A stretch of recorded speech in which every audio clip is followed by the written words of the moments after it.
Hello friends, आज मैं आपको सिखाऊंगा चक्रवृद्धि ब्याज कैसे निकाला जाता है। दोस्तों, चक्रवृद्धि ब्याज निकालने का ये फार्मूला होता है, लेकिन आज मैं आपको ऐसा तरीका बताऊंगा जिससे आप बिना फार्मूले के आसानी से चक्रवृद्धि ब्याज निकाल लोगे। दोस्तों, यहां पर देखना, ये जो दे रखा है ना, इसको मैं यहीं पर आपको याद करवा दूंगा। तो यहां पर देखना, 2 वर्ष का क्या है 2 1, 3 वर्ष का क्या है 3 3 1, 4 वर्ष का क्या है 4 6 4 1, इस प्रकार 5 वर्ष का है 6 वर्ष का है। आप 8 वर्ष का 10 वर्ष का कितने भी वर्ष का चक्रवृद्धि ब्याज को चुटकियों में निकाल दोगे। तो यहां पर देखना दोस्तों, इसको याद कैसे रखना है। तो यहां पर देखना, 2 वर्ष का है ना, तो पहले क्या दे रखा है 2 दे रखा है। 3 वर्ष का है तो पहले क्या दे रखा है 3 दे रखा है। 4 वर्ष का है तो पहले क्या आएगा 4 आएगा। 5 वर्ष का है तो पहले क्या आएगा 5 आएगा। 6 वर्ष का तो पहले क्या आएगा 6 आएगा। और यहां पर देखना, इन सबके लास्ट में कितना आ रहा है 1 1 आ रहा है। तो हम इसको याद कैसे रखेंगे, यहां पर देखना, मैं आपको यहां पर बना के दिखाता हूं कैसे याद रखेंगे। ये 2 वर्ष का है ना, 2 वर्ष में क्या आएगा पहले 2 आएगा और लास्ट में कितना आएगा पहले 2 आएगा और लास्ट में कितना आएगा 1 आएगा। ठीक है, 3 वर्ष का है तो पहले कितना आएगा 3 आएगा। अब क्या करना है, ये जो ऊपर वाला है ना, इन दोनों को जोड़ेंगे। 2 और 1 कितने होंगे 3, तो हम यहाँ पर 3 लिख देंगे। और लास्ट में कितना आता है 1 आता है, तो हम लास्ट में 1 लिख देंगे। अब फिर ये 4, तो 4 के फर्स्ट में कितना आएगा 4 ही आएगा। अब इन दोनों को जोड़ेंगे, तो यहाँ पर देखना 3 और 3 को जोड़ेंगे कितने आएगा 6, तो हम यहाँ पर लिखेंगे 6। अब यहाँ पर देखना, 3 और 1 को जोड़ेंगे कितना आएगा 4, तो हम यहाँ पर लिखेंगे 4। और जोड़ने के लिए अब कुछ नहीं है, तो इस 1 को इसे कैसे लिख देंगे। अब 5 वर्ष का देखना, 5 वर्ष के फर्स्ट में 5 आएगा। अब यहाँ पर देखना, इन दोनों को जोड़ेंगे, 4 और 6 को जोड़ेंगे तो 10। फिर इन दोनों को जोड़ेंगे, फिर 6 और 4 को जोड़ेंगे 10। फिर 5, 4 और 1 को जोड़ेंगे तो 5 और लास्ट में कितना आ जाएगा, लास्ट में 1 आ जाएगा, तो हम लास्ट में 1 लिख देंगे। अब यहाँ पर देखना, हम 6 वर्ष का लिखेंगे तो फर्स्ट में कितना आएगा 6। अब हम इन दोनों को जोड़ेंगे, तो 5 और 10 को जोड़ेंगे कितना आएगा 15, तो हम यहाँ पर लिखेंगे 15।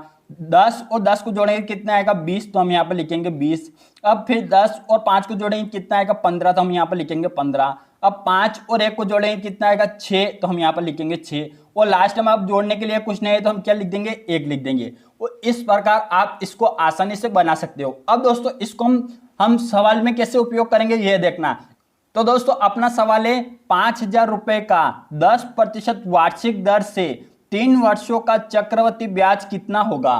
तो दोस्तों, इसको कैसे निकालेंगे, कितने वर्ष का दे रखा है 3 वर्ष का दे रखा है। तो अपना 3 वर्ष का क्या है 3 3 1, तो हम यहां पर लिखेंगे दोस्तों 3 3 1। 3 3 1 लिखने के बाद अब क्या करना है, यहां पर देखना कितना है 5,000 रुपए का 10% वार्षिक दर से। तो यहां पर देखना, ये जो पहले 3 है ना, तो इसका मान निकालेंगे। तो 3 है ना, तो यहां पर देखना 5,000 रुपए का, तो हम यहां पर लिखेंगे 5,000 का 10%, तो हम यहां पर 10/100 कर देंगे। ठीक है, इसका 10% निकालेंगे, तो 1 0 से 1 0 और 1 0 से ये 1 0 काटेंगे तो कितना आएगा, ये आएगा यहाँ पर 3 का कितना आ गया 500। ठीक है, ये आ गया।